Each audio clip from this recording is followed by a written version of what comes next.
Alors le Grand Paris Citoyen est une action maintenant que nous avons réalisée depuis 3 ans. Elle se situe maintenant dans le cadre de la cité éducative parce qu'elle est tripartite. Le collège chef de file en est, on va dire, l'investigateur et puis peut-être le détonateur, mais on est très largement accompagné par nos partenaires de la cité éducative, c'est-à-dire les services de la mairie et de la préfecture. Les 25 stands animés par une vingtaine de partenaires et nos 50 enseignants ont accueilli les 550 jeunes toute la journée, des CM2 d'ailleurs également. Le conservatoire était également présent parce qu'il fait partie de la cité éducative. Nous avons plusieurs actions avec ce partenaire. La cité éducative, c'est un nouveau moyen de renforcer l'éducation des jeunes. L'éducation nationale œuvrait dans son coin, si on peut dire. La municipalité aussi, la préfecture avait des actions. Depuis quelques années, les territoires en quartier prioritaire de la ville, comme celui de Poissy, essaient de mutualiser les forces.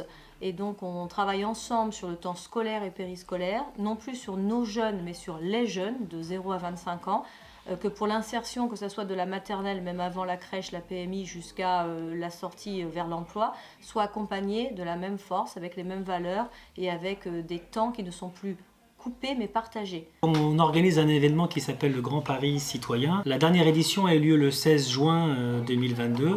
Où une vingtaine de partenaires ont été invités à créer un atelier où les élèves pouvaient, durant la journée, s'exercer et animer des ateliers autour de thèmes comme les inégalités, les discriminations. Et je voudrais mettre l'accent sur quelques partenaires clés qui nous suivent non seulement sur des moments forts, mais toute l'année. On a plusieurs angles. Alors sur l'angle sportif, on a évidemment l'Académie Diomède qui nous suit toutes les semaines et qui accompagne une cinquantaine d'élèves à l'année. On a aussi une autre association qui s'appelle Média Hope Solidaire qui, dans le cadre de notre labellisation Paris 2024, Génération 2024, nous donne la possibilité de rencontrer des athlètes olympiques et paralympiques, et ce qui permet de pratiquer de nouveaux sports en essayant aussi de montrer qu'il n'y a pas que les sports collectifs, mais il y a aussi des sports dans des milieux naturels comme le kayak, voilà, par exemple. On a travaillé avec le comité départemental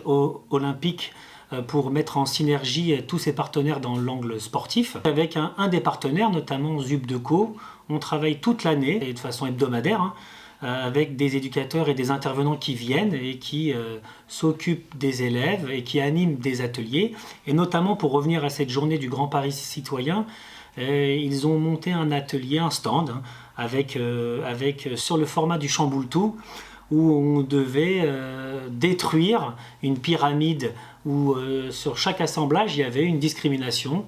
Et avec une pelote, on devait casser les discriminations et s'engager juste après ça un atelier de communication pour exprimer en quoi il fallait combattre les inégalités et les discriminations.